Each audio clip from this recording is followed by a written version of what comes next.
Imagine what's possible when learning doesn't get in the way of life. At Capella University, our game-changing FlexPath learning format lets you set your own deadlines so you can learn at a time and pace that works for you. It's an education you can tailor to your schedule. That means you don't have to put your life on hold to pursue your professional goals. Instead, enjoy learning your way and earn your degree without missing a beat. A different future is closer than you think with Capella University. Learn more at capella.edu. I can say to my new Samsung Galaxy S25 Ultra, hey, find a keto-friendly restaurant nearby and text it to Beth and Steve. And it does, without me lifting a finger. So I can get in more squats anywhere I can. 1, 2, 3. Will that be cash or credit? Credit. 4. Galaxy S25 Ultra, the AI companion that does the heavy lifting so you can do you. Get yours at Samsung.com. Compatible with select apps. Requires Google Gemini account. Results may vary based on input. Check responses for accuracy. This episode is brought to you by Walmart. New beauty is in bloom at Walmart, and it's all about springtime radiance. From Drybar, Tula Skincare, and hundreds more available online. Walmart has the premium brands you want and this season's on-trend products for flawless, glossy hair and hydrated skin. Big name beauty brands? Check. The things you love? Check. Find trending spring beauty and all you need to look and feel gorgeous at Walmart, on app and online.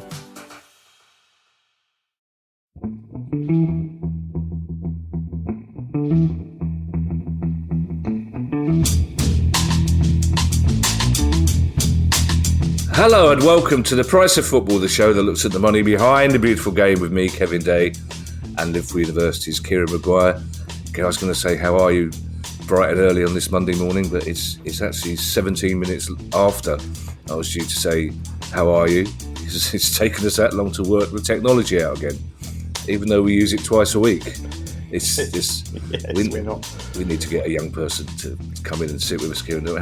How are you? How was your weekend? It was lovely to see you at the Spurs Stadium on Thursday with your nightmare journey coming down to the International Sports Convention at which we met many, many people, Kieran.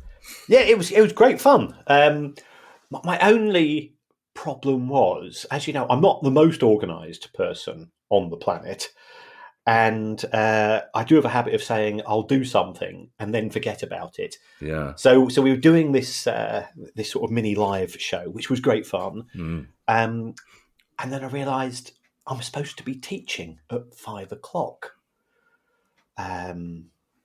and Spurs very kindly lent me one of their offices. So I was playing with sort of various variants of a cockerel. Sort of they got sort of all of these sort of fidget spinners and things like that in Spurs thematic. But it's very, very kind of them. But it did, of course, mean that I'd forgotten I was also teaching in Liverpool first thing Friday morning. So it was a bit of a dash for a train. But yeah, all's well that ends well. Yeah, well, also, Kieran, it was very nice after our session, what I grandly called our seminar, that somebody called FIFA, not called FIFA, that would be great if they were called FIFA. Yes, that would be quite cool. Somebody from FIFA came up to say hello and to say they listened to the pod and they wanted to reach out and correct across us. hands. Yes, they said it in the way that I imagine Uncle Terry used to reach out to people. So hopefully keep an eye on that, because we're going to be interviewing somebody from FIFA. I say somebody. Fantastic. It won't be I don't think we'll be going that far up the food chain before they get somebody to throw at us to talk to. Also, Kieran, I think we should say, a lot of people over the weekend quite xenophobic comments about our new German manager, Kieran. We're not a football pod, but I think we should address the fact that Thomas Tuchel, to his enormous credit, paid tribute to previous England managers with a performance that Gareth Southgate would have yawned his way through quite happily. And I'm sure Roy Hodgson would have approved of aimlessly throwing corners in the direction of Dan Burn. I see. And as a special tribute to Sam Allardyce, I had to have a pint of wine while I was watching it. It's questions day, Kieran. We got some cracking questions. We've also got, I'm sad to say, one big news story before we get into your questions, and it involves a club. Of course, they came up during our seminar. It involves Reading, Kieran, and it's the sirens are going, Kieran, aren't they? Yes. as we've often said on the show, appearing on the Price of Football once a year or once or twice a year is nothing to be worried about. Reading became a hardy perennial for quite a few weeks, and we've interviewed people from their fans group. We've also interviewed the local MP. Dai Yongge is a problem. So, action has been taken by the EFL. Dai Yongge has now effectively been told you can no longer be the owner of Reading Football Club. You have in effect failed the owners and directors test. And some Reading fans, and I said, I think this is good news. This is good news with a potential very bad news outcome of one of the possible outcomes, which we'll come to in due course. Some Reading fans have said, well, why was he allowed to be an owner in the first place? Yeah. Because he hadn't broken any of the conditions for being an owner. So if we go back to the initial acquisition, and there's lots of things to be critical of the Dai Yongge ownership period of management that can be levelled of him. He's also put £200 million into the club. Now that money has gone on wages and transfer fees and has been mismanaged, but has he put money in? Yes, he has. Why have there been a change of circumstances? It's because the EFL now have grounds to say that you have failed the owners and directors test, and those grounds is that he has an outstanding conviction against him. And this goes back to the Chinese legal system, and they had a court case there which found that he had not paid some debts. So therefore he was a dishonest debtor in sort of the framing the language there. As a consequence of that, that becomes an unspent criminal conviction, and therefore he was contacted by the EFL. We don't know the details, but the fact that he's not appealed against it would indicate that perhaps either A, he realises that his time's up, or B, he realises that he's not got a case. So that's where we are at present. This means that on the 5th of April, by all accounts, he will not be in a position where he can be the owner of the club. So what are the options? Option A, preferred option in my opinion, is that he sells the club before the 5th of April. Now, there are some hurdles in the way. First of all, is there a willing buyer? My understanding is that there is a willing buyer. Right. And they have funding, and I think they've got what they consider to be a fair price. Whether that fair price is enough for Dai Yongge, we don't know. The second problem is that there is a fly in our sale ointment, and that fly is in the shape of the former Wycombe Wanderers owner, Rob Couhig. Yeah. Now, Rob lent money to Reading last year. He had, by all accounts, an exclusivity deal to buy Reading Football Club, and the deal fell through. Now, we don't know the circumstances. And Rob, I think it's fair to say, we've had Rob on the show. I think it's fair to say that he's a fairly combative American lawyer. Yeah. That is not a good thing or a bad thing. That's just what he is. He has been repaid the money. We understand that he advanced to Reading Football Club. But he says, hold on, I've had costs, and also I think I've had lost profits. If the deal had gone through, I would have made some money, and I want some form of recompense for that. Yeah. So how is that dealt with? If you sell the club with that as an ongoing issue, that means the prospective new owner is inheriting an unknown. And people don't like unknowns when it's the same when you're buying a house.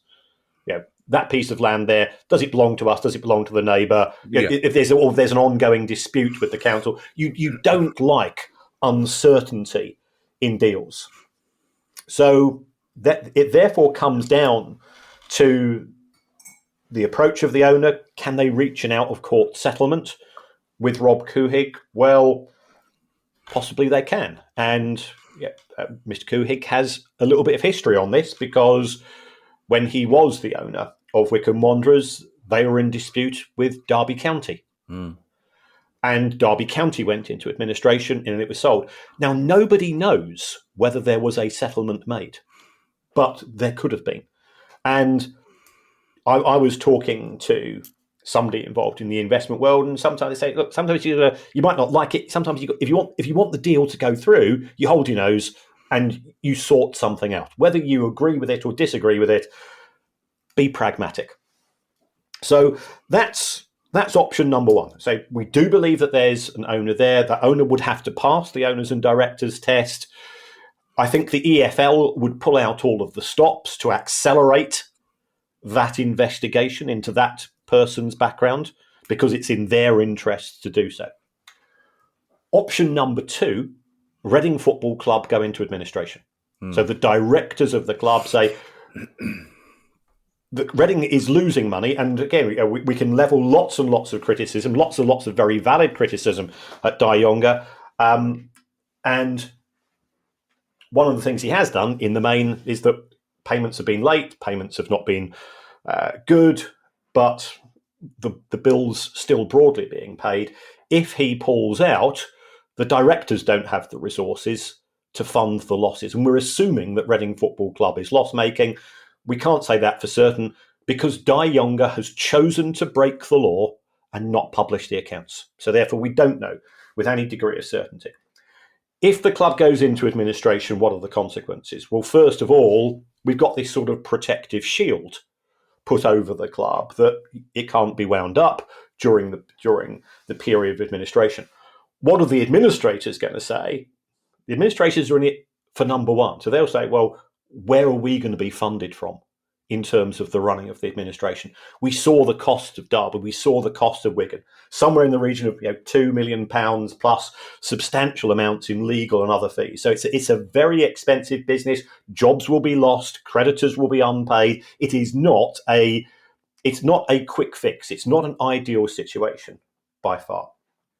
But it is an option which has to be considered. The third option, and this is the one which understandably has some Reading football fans very anxious at present, is that the directors say we can't find somebody who wants to act as administrator, so therefore we're effectively going to suspend Reading's participation in the EFL because we can't afford to pay the wages.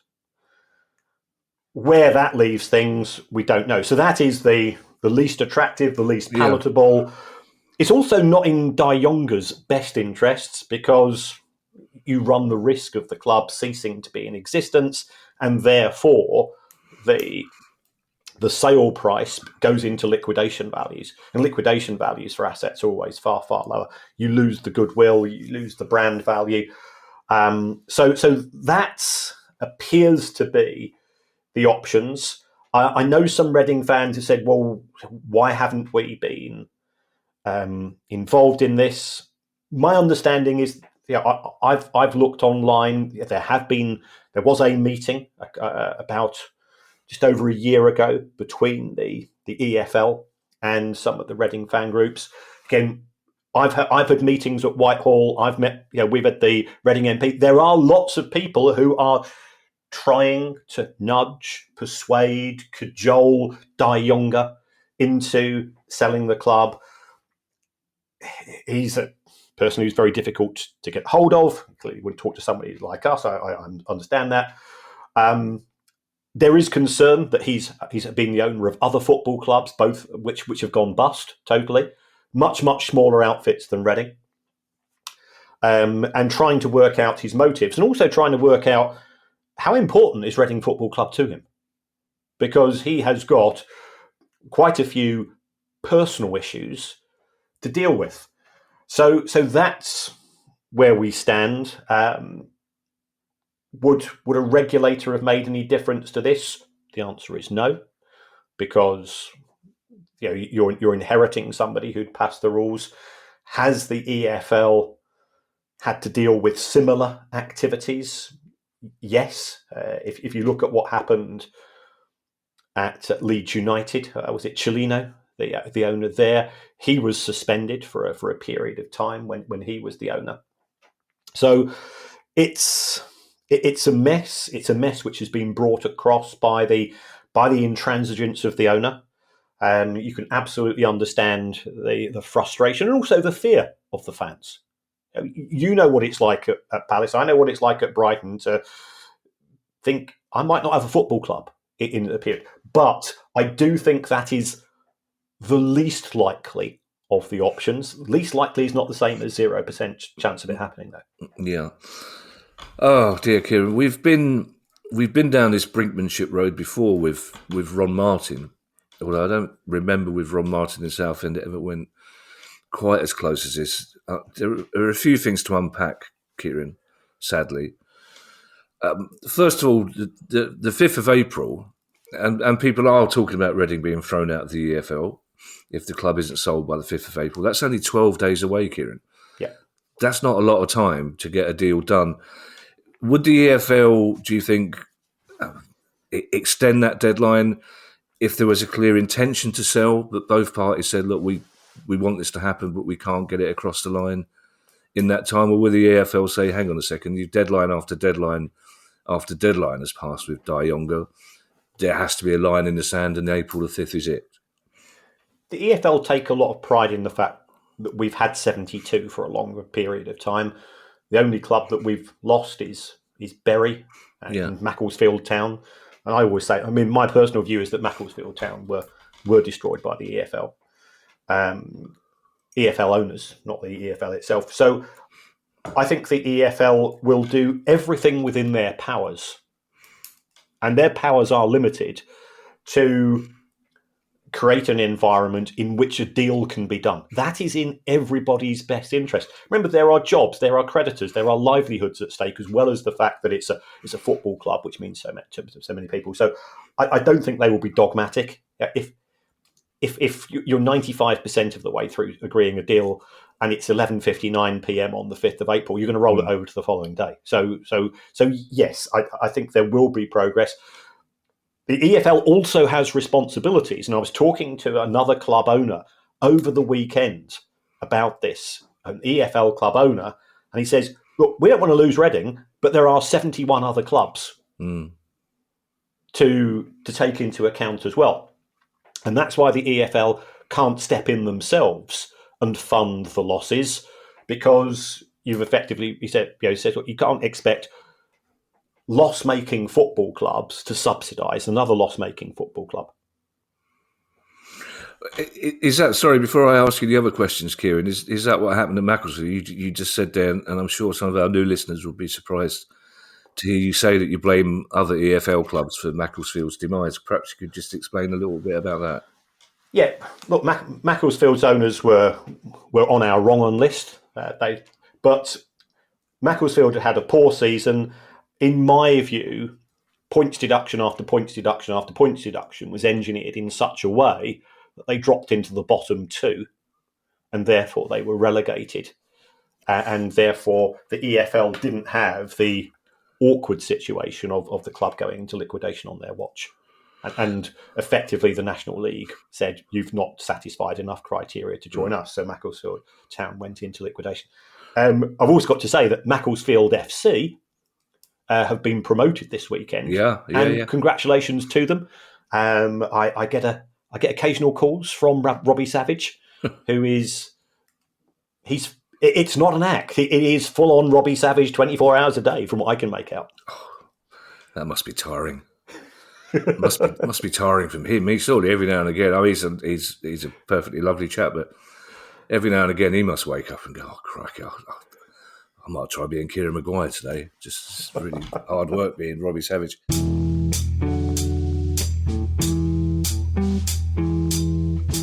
This is a paid advertisement for Shopify. I feel like I'm missing out because it seems like everyone is either starting a side hustle or becoming their own boss. And you know what they're hearing a lot?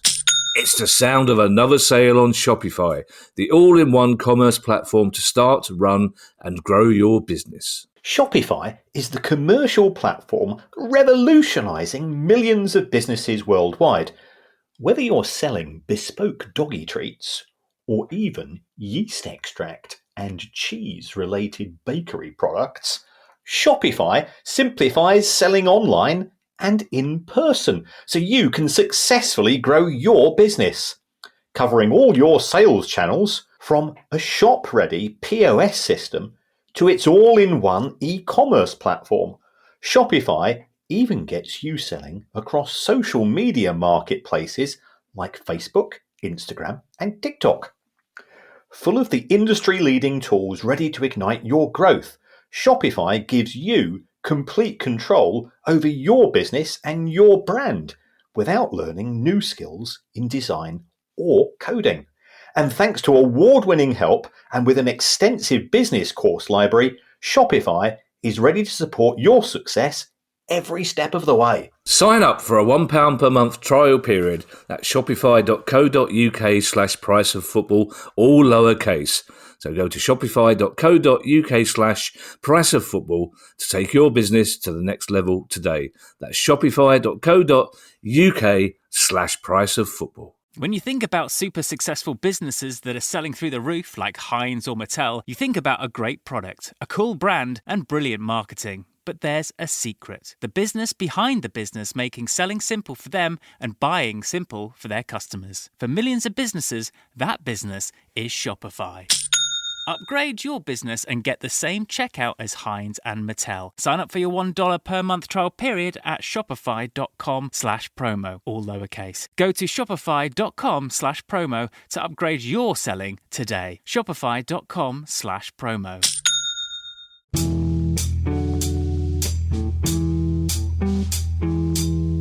Secondly, let's not get into whether or not the regulator would have made a difference here, Kieran, because supporters of the regulator might say that fit and proper persons tests would be much stronger with the regulator. But you talk about Dai Yongge retrospectively failing the fit and proper persons test. Now, what I'm interested in clarifying, Kieran, is that this discovery that he's a criminal, a convicted criminal in China, did that happen before he took over Reading, or has he been prosecuted since he took over Reading? No. This is a recent case which has come to light.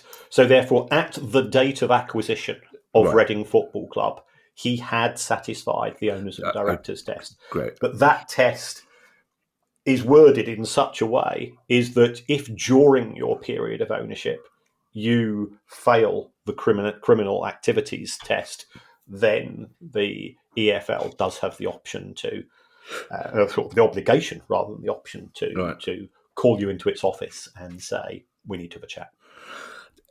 Thirdly, I wouldn't expect you to name them, Kieran, what is obviously a sensitive part of the negotiation to buy the club, but do you know anything about the prospective new owners and whether they are credible and have the money? My understanding is that they have done background work, that there is a package available. I can't go further than that. Right, okay. And finally, it says here Reading could be thrown out of the EFL. Where would they be thrown to, Kieran? Or to where would they be thrown, my father-in-law would expect me to say?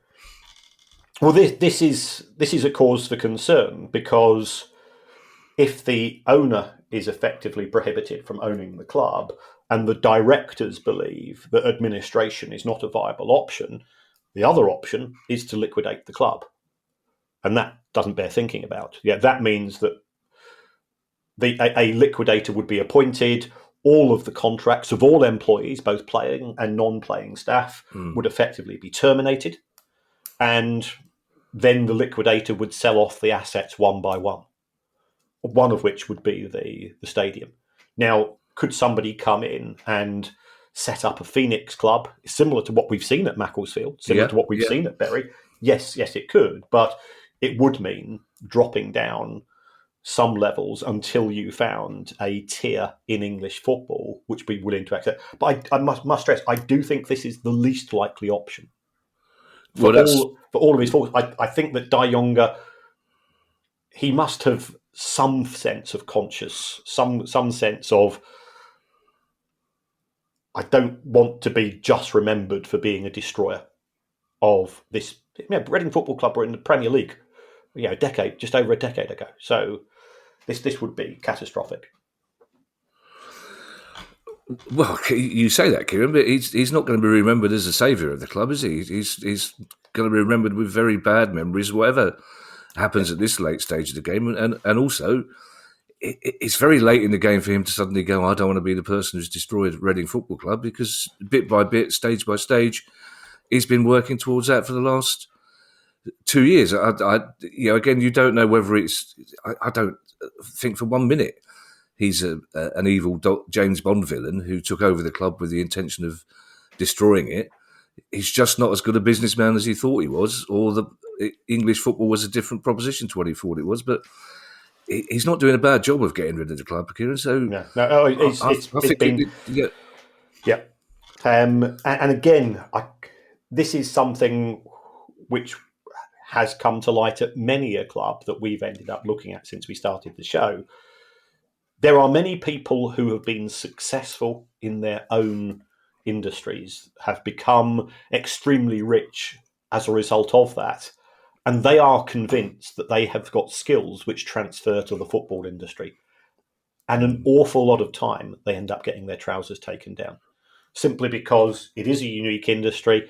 As one former owner said to me, ruefully, when explaining just how much it had cost him, I had a friend for every pound that I had during the period of ownership. And now that I've left, all of those friends have gone because I've got no more pounds for them. I'll give you Mark Goldberg, Kieran, who took over at Crystal Palace. He's one of the nicest people you could meet. Hugely successful businessman, massive Palace fan. And by his own admission, it was just too big for him. Just one final question on the Reading situation. Does Dai Yongge owns both the club and the stadium, does he? Yes. It's Rena Sports Management. So yes, there's an umbrella organisation. Yeah. Right. On to questions, Kieran, and there's bad news for those of our listeners who love the Questions Pod. Arguably, they love it more than the News Pod. Who knows, Kieran? It's not a question I get into when I meet fans of the pod, really, because I haven't got that much time in the day, to be perfectly honest. I just want to have another drink and go to the game without starting to ask. It's bad enough them asking me questions I can't answer about football finance without me asking them questions they can't answer. But we have fewer questions because we wanted to clear the decks a little for what we knew would be a proper discussion about Reading. But the questions we have are good ones. And this one from Francis Foles, I think is, in the pubs on one side of Manchester is a question that many people will have been asking for about a year or more now. And Francis says, as a Manchester City fan, I'd love to know if Man City win their Premier League court battle, the 115 charges that we're expecting every day for the last 3 months, we've been told it's happening. Could they be awarded compensation or counter-sue the Premier League for damages or defamation, or, in brackets, whatever the legal term is, says Francis? And would that be paid by the other 19 Premier League clubs? Also, more interestingly, would that money go into City's coffers towards FFP to spend on transfers, wages, etc.? Whatever the outcome is, Kieran, that if we presume it's going to go all guilty or all innocent, it's either very, very bad news for the Man City or it's very, very bad news for the management of the Premier League. It's hard to see both of them surviving in their current roles. Yes, I think it's been intriguing, if we take a look at the two ATP rulings, how both parties have claimed victory. It looks to an outsider that Manchester City wiped the floor with the ATP rulings, or APT rulings, especially the second case, but the Premier League's not having any of that. if there is a binary conclusion, i.e. Manchester City are found innocent or guilty, then there are cost implications. If we take a look at what happened with Everton, when Everton were charged with a breach of financial fair play, as well as giving a points deduction, they were then sent a little post-it note by the Premier League to say, oh, by the way, these are our costs. We'd like you to pay them. And to be fair to Everton, they said, holy moly, those are eye-wateringly expensive. Yeah. And they did query the costs, and I believe that there was a reduction event or some form of settlement that Everton did not pay the full amount that the Premier League was trying to claim. But if Manchester City successfully defend their position, then they are in a scenario in which they would feel right that they could try to recoup some of their costs. So those costs, we don't know the full details, but we think they're somewhere in the region of perhaps 50 to 60 million pounds Wow. for Manchester City, and probably a similar amount for the Premier League. How would that be borne if Manchester City were successful? Well, the Premier League would have to pay it out of central funds, and when the Premier League makes a distribution, it pays money out of the total money in, less the costs of running the Premier League, which i.e. central funds. So yes, Crystal Palace, Brighton, Bournemouth, Wolverhampton Wanderers, they would all bear these costs. And I had quite an intriguing conversation with somebody senior at a Premier League club, and I just sort of said, "What's your view on this?" To which his reply, or her reply, was, "Frankly, we couldn't give a damn about whether Manchester City win or lose in terms of the principles involved, because it is historic. It is, as far as we're concerned, it's a distraction. But what we really don't like the idea of is potentially, if the total, let's say that the total costs are £100 million, that's costing us £5 million. Yeah. If Manchester City win, the Premier League will have to, of course, pay their own costs, and then potentially they're going to go and pay a substantial. So if it's going to cost us £5 or £6 million, that's the cost of 1.5 players' wages. That's the cost of that converts into jobs. That converts into investments. And he also said, or she said, it's a she, isn't it, Kieran? No, or might be yes. Or they, yeah. Yeah, or they. Yeah. They said it doesn't affect us. Yeah. Because we're not gunning for. We're not. We're realistic enough to know that we're not going to win the Premier League. So there is a perception, I think, amongst some executives, is that this is being driven, partly because the Premier League feels it has to do something, but partly is being driven by pressure being put on the Premier League historically in the last few years by some other clubs who have the most to gain through having a weak Manchester City in the Premier League. Now, it could be, if Manchester City get a 70 or 80 points deduction, then it could be in the interests of Ipswich and Leicester, for example, because it looks like we know who the three relegated clubs are going to be this year. So it does very much vary from club to club, and I thought that whilst there doesn't appear to be a lot of unity within the Premier League, I thought, this is one thing that everybody would agree on, and I was quite taken aback when the response was, A, it's costing a fortune, B, potentially it's going to cost us a fortune, and C, it doesn't affect us anyway, because we ain't going to be top two. Before we answer Francis's second question, there is an unfair, I know this is a scenario, and it's an unlikely one, but this is something we discussed over the weekend, a couple of friends and I. Say this, the outcome of the court case isn't heard till June, July. or isn't made known until June, July. Say a club like Luton, a small club, have been promoted to the Premier League. So you've got a small club like Luton potentially having to cough up £5 million, which for them is 4 or 5 players' wages, for an historical crime by Man City that has got completely nothing to do with them. That would seem. I know it's an unlikely scenario, but it's not impossible. It does seem, and again, see our previous discussion about the regulator. That's a lot of money for every Premier League club to lose, Kieran, especially the ones lower down the scale. Well, and we have to be honest, it's not just Premier League clubs, because of course, it impacts upon the clubs in receipts of parachute payments, of course. And it impacts upon clubs in receipts of a solidarity payment. So potentially every club in the 92 could have a financial hit as a result of this if the Premier League is unsuccessful in its prosecution of Manchester City at the hearing.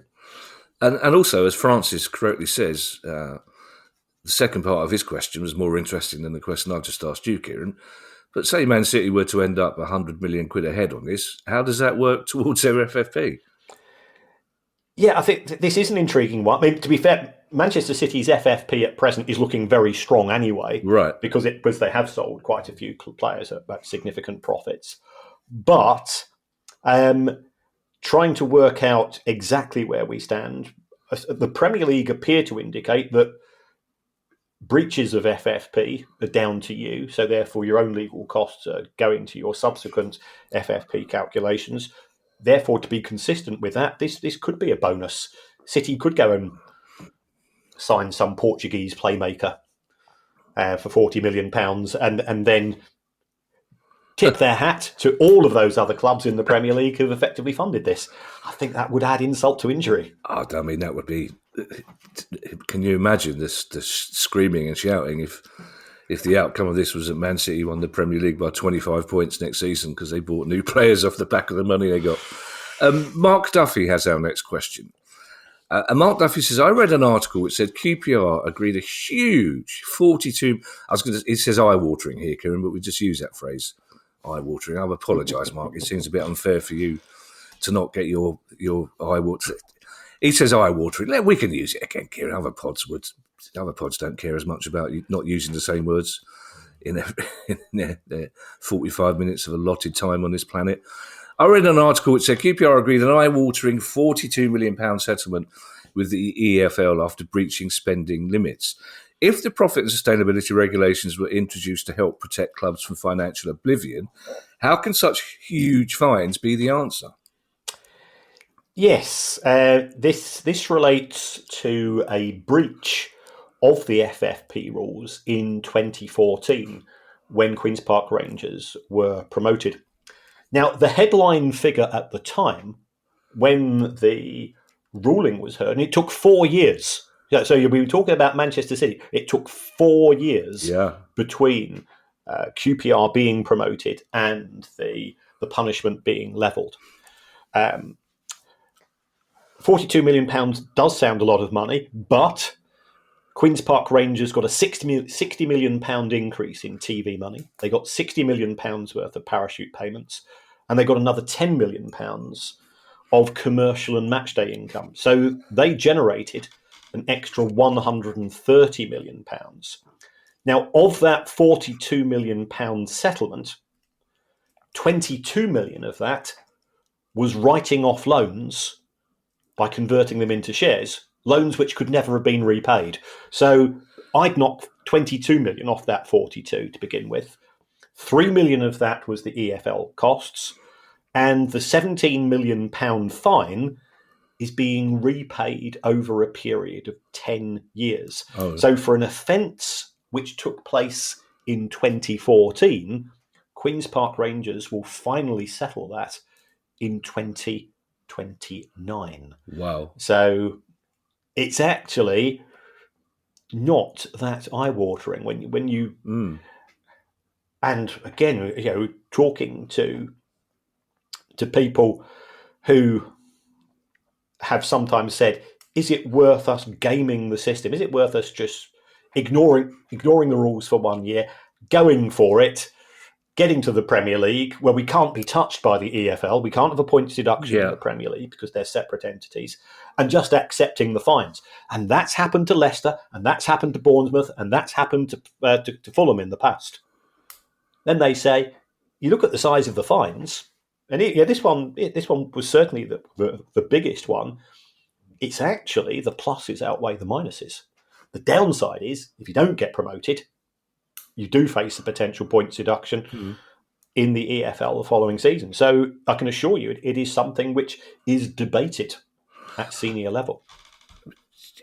So people are genuinely having this discussion at senior level whether or not to take the hit, to bend the rules and take whatever hit may come, because that's less than what they would get from bending the rules. Well, if you get promoted, of course, it's worth it. If you don't get promoted, you'll get a points deduction. So, do you want to stick or twist? It's the equivalent of twisting on 19. Wow. Okay. And I presume that 4-year delay in the charge and the penalty was because they got relegated, and it partly due to that. I remember when the result came out, somebody leaked a copy of the verdict to me. So I put it out on social media because why not? And then I was persuaded to not put it out on social media by somebody who I respected. So I didn't. But it was it was the wheels of justice turn very slow when it comes to finance. Going back to the previous story and Francis's comments relating to Manchester City, we're assuming that we're going to get the answer. I mean, Pep said in February that he thought there would be a resolution in March. Well, it's the 24th of March. No sign of anything further. Anybody who and I've been on the receiving list. I've been on standby on 2 or 3 occasions in the last couple of weeks. But there's only 4 or 5 people who are that close that they would know the release date. And I can assure you those 4 or 5 people will not be going on any WhatsApp groups or giving a mate saying, well, cancel your holidays next Thursday because this is such a big story. So we could be having this conversation in over the summer. Well, now you've mentioned that, Kieran, because we've been told twice, you and I have been told twice in the past 3 weeks that categorically the Man City verdict was coming out in the next 2 or 3 days. And these are from people at a reasonably high level in the game. It occurs to me, Kieran, that the sensible thing to do would be to wait for the season to finish. Would it not? For them to... Because that gives you at least a little bit of time to start the legal argy-bargy appeals, etc. But if you're Leicester, if you're Ipswich of Town, course, if it's a point, if there is, fair point. I'm firmly of the belief that if found guilty, and I have to stress, Manchester City are innocent until proven otherwise. If found guilty on the basis of what we've seen from the commissions in relation to both Nottingham Forest and Everton, where it was stressed these are minor breaches of the rules. What Manchester City are being accused of is a major breach of the rules, and therefore it must be a significant multiple of the points deduction. Right. So could that be enough to put them into the relegation zone? It's certainly a possibility. Therefore, that's unfair on those clubs who are in that relegation zone, especially if they're going into those last 2 or 3 games sort of having to do mental gymnastics in terms of possible results, possible deductions, possible appeals, and so on. We need it resolved this season. Well, okay, from a sporting point of view. I agree, but we've just talked about people at higher levels of football clubs saying, should we bend the rules and take whatever consequences? It might be that the Premier League go, well, hang on a second, Ipswich Town really can't afford the sort of legal action that would follow if Man City get a big points deduction and they go down instead.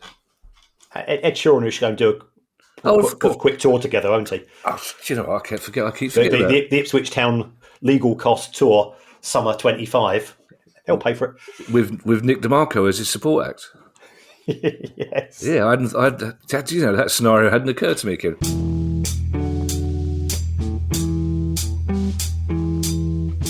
This episode is brought to you by Audi. The road is calling. Embrace the thrill of the drive with the all-new, fully electric Audi Q6 e-tron. Featuring effortless power, serious acceleration, and advanced Audi tech. It's not just a new EV, it's a new way to experience driving. The all-new, fully electric Audi Q6 e-tron is here. The next chapter of Audi starts now. This episode is brought to you by Indeed. When your computer breaks, you don't wait for it to magically start working again. You fix the problem. So why wait to hire the people your company desperately needs? Use Indeed's sponsored jobs to hire top talent fast. And even better, you only pay for results. There's no need to wait. Speed up your hiring with a $75 sponsored job credit at Indeed.com/podcast. Terms and conditions apply.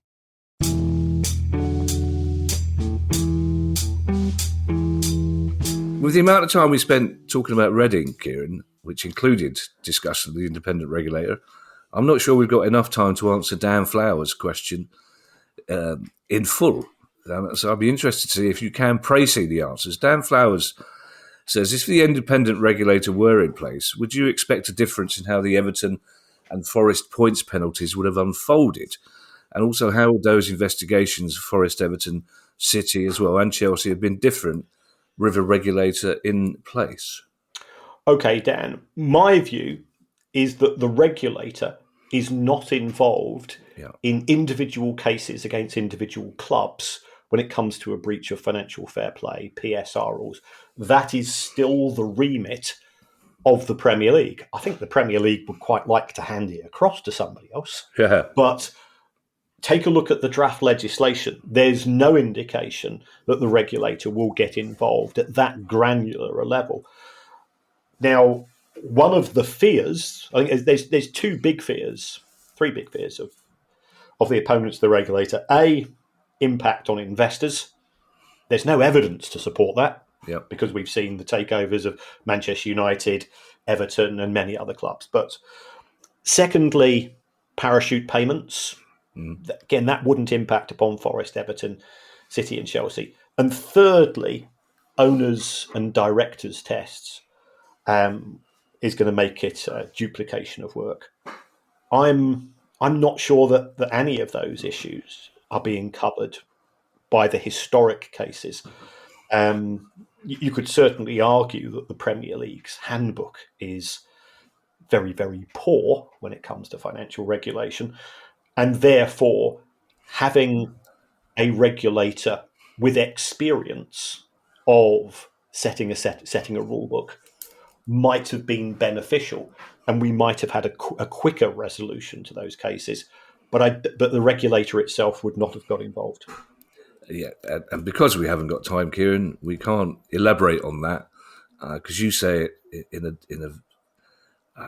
how should we say, a diplomatic way, and I say that some club owners and journalists are willfully misrepresenting what the role of the regulator would be. The regulator wouldn't be involved, as you say, at this level, unless there was a dispute between the Premier League and one of the clubs involved, in which case they might get involved as a kind of arbitrator. Lee Della has our penultimate question, Kieran. And Lee says, I recently read... I'd love to know where our listeners are recently reading these things, Kieran. I like it's a brilliant get out of jail. I read somewhere, which I take to mean my mate told me, basically. Whenever I say I recently read, it's like, oh, Terry told me that.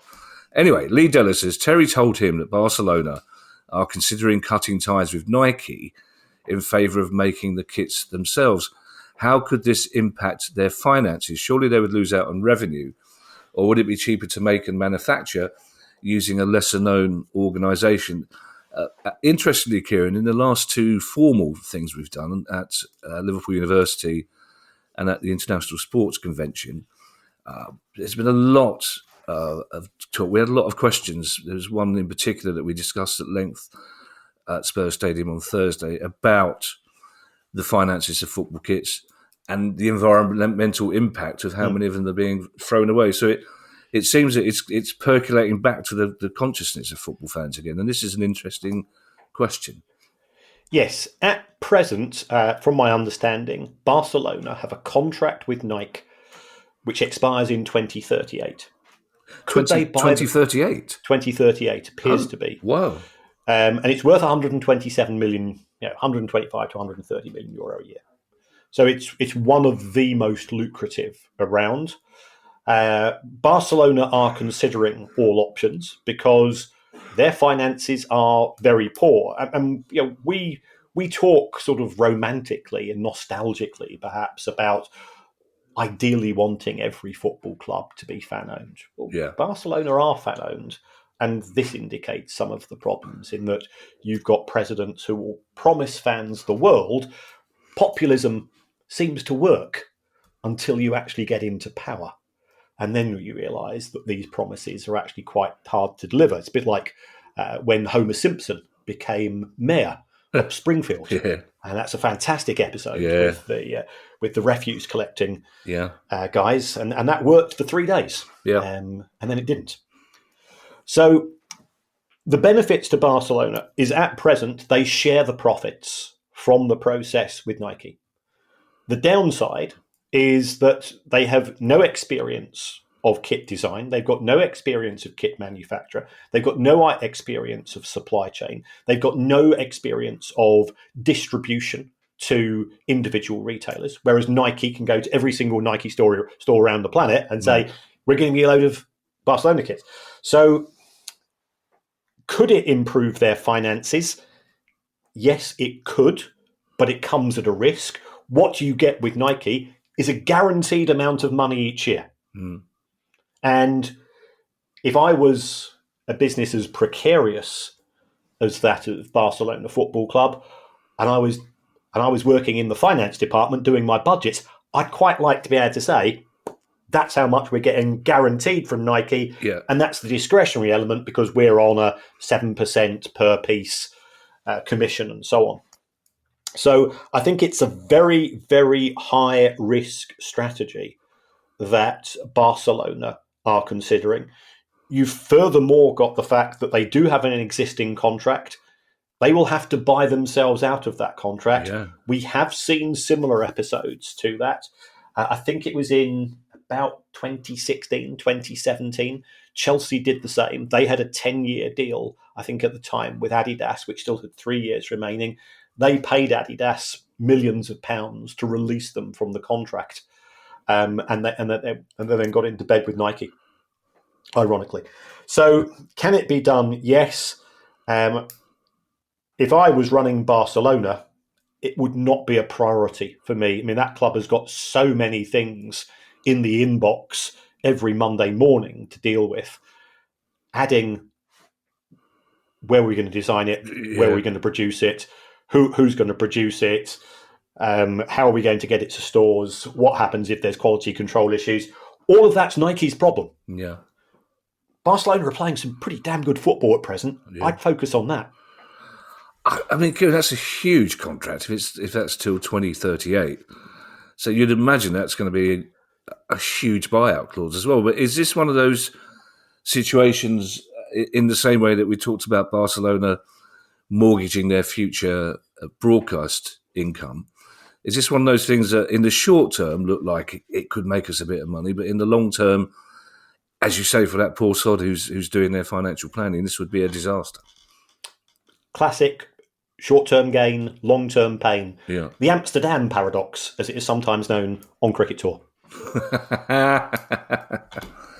That'd be a good James Bond film, wouldn't it? The Amsterdam Paradox, starring Kieran Maguire and the Prowler. The Prowler would be a great James Bond villain, wouldn't he? He would, wouldn't he? God knows what he'd be stroking in his lair, though. Dan Connors has our final question, and it's a very interesting one, Dan. Thank you. And Dan says, we all know that the FA Cup is the most exciting knockout format out there. Well, all of us in England know that, Dan. With all the talk of the European Super League, etc., what would be the financial implications of a properly inclusive European knockout competition be, i.e. qualifying rounds for lower league teams in higher leagues getting automatic entry, and not just one restricted to the top few teams in the top league. Now, Kieran, we grew up with the European Cup when it was almost exactly that format. Remember Nottingham Forest getting drawn against Liverpool in the European Cup because that's how it was. It was a cup competition. I suppose the answer to Dan's question is that's the reason they got rid of it. It's because it wasn't making them enough money. Yes, going back to what we've just been talking about, Barcelona is certainty. So the reason why we have now transitioned to the Swiss model is that you've got a guaranteed 4 home fixtures, potentially 5. Having a knockout cup competition, if you've got Barcelona versus Liverpool in the first round of this competition, over 2 legs, absolutely brilliant football, not denying that whatsoever. But the rest of the competition doesn't have Barcelona and one of Barcelona or Liverpool. Yeah. So the big clubs don't like that. They want effectively some form of seeding. Now, you could do that. We manage it at Wimbledon. We manage it in other sports. But then you think about most Wimbledon competitions, and they're pretty dreary until you get to the final stages. So I think it would be one for the romantics, absolutely, Dan. And if your club got into it, frankly, I don't care whether it's Albania or the Bernabeu. It's your club in Europe, but there would be no appetite for it from club owners who are focusing more and more on revenue generation. The sport is becoming more of a sideline as far as they're concerned. Yeah, I think, like you, Kieran, I've unexpectedly not hated the Swiss model. I've actually quite enjoyed it, to be perfectly honest, which I wasn't expecting to do. But I think Liverpool fans would argue that one drawback is that they probably played PSG a round earlier, possibly 2 rounds earlier than they may have done in previous years when they somehow managed to keep the biggest clubs away from each other. But having said that, just as a football fan, I don't care when those 2 games were played. They were absolutely fantastic to watch. Yeah. Which sometimes we forget, Kieran, because we can't talk about football. We forget that, do you know what? It's still the best sport in the world. Thank you to everyone who's donated to the pod via our Patreon page and everyone who's now joined the brand new Price of Football Club. If you'd like to join the club too and get ad-free listening and invite to our monthly Q&A sessions, bonus episodes and more, go to our website, priceoffootball.com. If you have a question you'd like answered on the show, email us at questions@priceoffootball.com. Don't forget you can follow us on Twitter X and find us on YouTube. And if you'd like to buy one of our excellent books or the Price of Football t-shirt, you can find all the details on our website, which is, guess what? priceoffootball.com. We'll be back on Thursday with our news pod, our regular news pod. We've got a lot of stories. Hopefully we'll have an update on Inverness, Caledonian Thistle, Kieran, who are in a similar situation to Reading. So hopefully we'll be able to reassure their fans on Thursday that things aren't as bad as they seem. In the meantime, I shall hand you over to Mr. Kieran Maguire for his customary farewell. Well, thanks as always, folks, for all of the interaction. It's nice to meet so many of you at the International Sports Convention as well. Also, just a reminder, we're coming to South Yorkshire on the 28th of April. You can get tickets if you go to the club website. You'll be able to access tickets. We're hoping to confirm a guest on the show in the next few days. So we're looking forward to that as well. There's a variety of ways that you can support the show. Being a member of the Price of Football Club is one of those. But times are tight. You don't need to send us any money. Just what you could do alternatively is to just say something nice, to give us a review on your podcast app. It doesn't matter what you say. You could even say you would rather have the show presented by possibly the coolest man I've ever met in my life, and certainly the greatest cricketer, Sir Vivian Richards, and Vivian from the Young Ones. Oh, crikey, that wouldn't last long, that episode, would it? It wouldn't. I use the word directing loosely, Kieran, but at the moment I'm directing a play written by Arthur Smith. And we went round to do some rehearsals at his house on Friday, the day after I saw you. And we went for a cup of tea and a cath afterwards. And a friend of his turned up who's just moved down to London. And we got chatting. Very nice chap. He's from Barnsley. And I went, I'm going to your neck of the woods soon. And he went, where are you going? I said, Rotherham. And he went to some lengths to explain to me that Rotherham and Barnsley, I'm going to make, they're only 20 miles. It turns out they are very different. So they are both in South Yorkshire. Don't matter, does it? So he may not be going.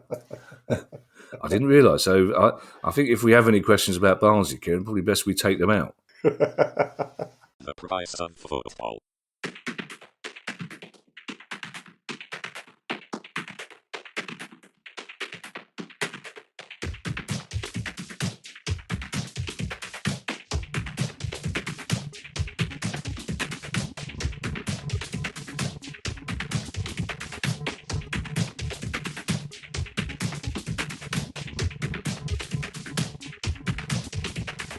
The price of football. If your job at a healthcare facility includes disinfecting against viruses, you know prevention is the best medicine. And maintaining healthy spaces starts with a healthy cleaning routine. Grainger's world-class supply chain helps ensure you have the quality products you need when you need them. From disinfectants and cleaning supplies to personal protective equipment, so you can help deliver a clean bill of health. Call 1-800-GRAINGER, click Grainger.com, or just stop by. Grainger, for the ones who get it done.